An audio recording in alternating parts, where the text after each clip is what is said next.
ఆ యొక్క కాన్ఫరెన్స్ సంబంధించి ఆర్డీఓ కన్వీనర్గా ఒక అసైన్మెంట్ కమిటీ ఉంటుంది. ఆ అసైన్మెంట్ కమిటీలో దాన్ని కూడా ఇందులో వచ్చింది. దాని ద్వారా అది పరిష్కారం అవుతుంది. రెండో అంశం వచ్చేసి ఈ శ్యామ్ సుందర్ రెడ్డి గారికి సంబంధించినటువంటి సీలింగ్ ల్యాండ్ సంబంధించి కూడా అది ఆల్రెడీ గవర్నమెంట్ పరిశీలన ఉంది. ఈ యాక్ట్లో దానికి కూడా ఫెసిలిటీ వచ్చింది, అంతకుముందు లేకుంటే. ఈ భూభారతి గత 10 సంవత్సరాలుగా తెలంగాణ రాష్ట్రంలో ధరణి అనే ఒక దరిద్రం వల్ల తెలంగాణ రాష్ట్రంలో ఏ ఒక్క రైతు కూడా సంతోషంగా లేడు.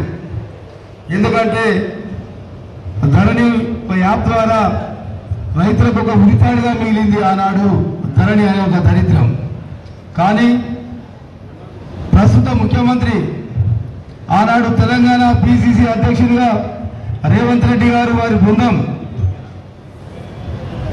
తెలంగాణ రాష్ట్రంలో కాంగ్రెస్ పార్టీ అధికారంలోకి వస్తే రైతులకు ఉరితాడుగా మిగిలిన ధరణిని తీసివేసి దాని స్థానంలో ఒక మంచి చట్టం తీసుకొస్తాం, అది రైతులకు చుట్టమయ్యే విధంగా భూభారతి చట్టాన్ని మన తెలంగాణ ముఖ్యమంత్రి శ్రీ రేవంత్ రెడ్డి గారు, ఉప ముఖ్యమంత్రి గౌరవనీయులు బట్టి విక్రమార్క గారు,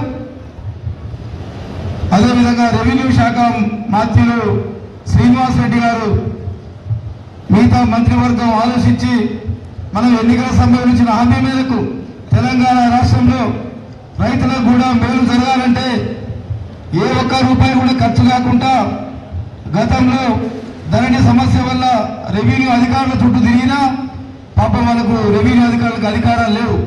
కేవలం సివిల్ కోర్టులకు అధికారం ఇచ్చి పేదవాడికి న్యాయం దూరమైంది గత బీఆర్ఎస్ ప్రభుత్వంలో. కానీ అలాంటి పొరపాటు లేకుండా రైతులకు ఒక ఆనా పైసా ఖర్చు లేకుండా రైతుల వద్దకే అధికారులు ఇస్తారు. మీ సమస్య ఉంటే తహసీల్దార్ గారికి, ఆర్డీఓ గారికి, అడిషనల్ కలెక్టర్ గారికి, కలెక్టర్ గారికి అధికారాలు ఇచ్చారు కాబట్టి తప్పకుండా రైతులకు న్యాయం జరిగే విధంగా భూభారతి చట్టం అంటేనే ఇది రైతులకు చుట్టం.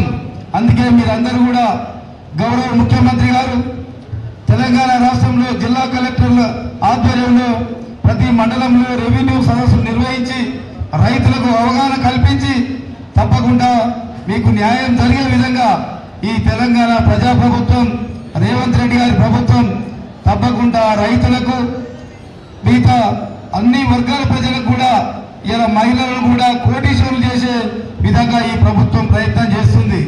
అందుకే తప్పకుండా ఈ తెలంగాణ ప్రజాప్రభుత్వాన్ని మనం అందరం అండగా ఉండాలి, ఆశీర్వదించాలి అని ఈ కార్యక్రమానికి చీఫ్ గెస్ట్ గా మన స్థానిక శాసనసభ్యులు మందులస్వామి గారు రావాల్సి ఉండే కొన్ని అనివార్య కారణాల వల్ల వారు రాలేకపోయారంటే నూతన్కల్ మరి మధురాల బర్నింగ్ టాపిక్ అది. ఎందుకంటే సీలింగ్ భూమి గురించి శ్యామ్ సుందర్ రెడ్డి గారిది సీలింగ్ భూమి గురించి ప్రస్తావన జరిగింది మొన్న రెవెన్యూ మినిస్టర్ ముందు. సో ఇందులో భాగంగా సీలింగ్ యాక్ట్ 1973 ఏదైతే అందులో 38 ఇస్తారో ఆ 38 కింద మన రైతులకు న్యాయం జరుగుతుంది. బిఫోర్ యాక్ట్ 1973 కింద కొన్ని భూములు ఇక్కడ ఉన్నాయి. ఇందులో విచారం చేసి ఇవ్వమని ఒక రిపోర్ట్ అడిగాడు సారు. సో దాంట్లో కూడా మేము ఈ 2-3 రోజుల్లో కూడా మేము ఈ బ్రీఫ్ నోట్ కూడా తయారు చేస్తాం. సో దాని తర్వాత మనకు సెక్షన్ 6 కింద సాదా బేనామా ఉంటుంది. సాదా బేనామా అంటే తెల్ల కాగితంలో ఒక క్రయ విక్రయాలు చేస్తారు భూమి గురించి. ఇందులో ఏంటంటే ఒక రైతు అమ్మితే ఇంకో రైతు కొనుగోలు చేస్తాడు. కొనుగోలు చేసినప్పుడు ఒక తెల్ల కాగితం మీద రాసుకుంటారు.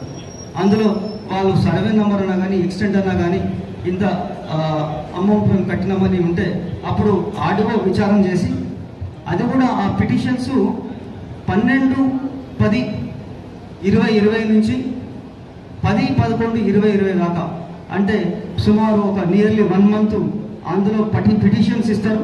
ఆ పిటిషన్స్ ముందు అంటే 2014 జూన్ 2 ముందు అంటే 12 ఏళ్ళ పొజిషన్ ముందు అమ్ముతే కూడా దానికి విచారం చేసి పాస్బుక్లు ఇవ్వడం జరుగుతుంది. సో ఇది కూడా మీరు నోట్ చేసుకోండి. సెక్షన్ 6 అంటే సాదా బేనామాలు కూడా మనము ఈ భూ భారతి చట్టం కింద మనం అప్లికేషన్ కూడా తీసుకోవచ్చని నేను కోరుకుంటున్నాను. అదేవిధంగా మనకు విలేజ్ అకౌంట్స్ అని ఒకటి ఉంటుంది. ఈ విలేజ్ అకౌంట్స్ ఏంటంటే మనకి ఎవ్రీ 31st ఆఫ్ డిసెంబర్ అంటే క్రయ విక్రయాలు ఇయర్ మొత్తం అవుతూ ఉంటాయి.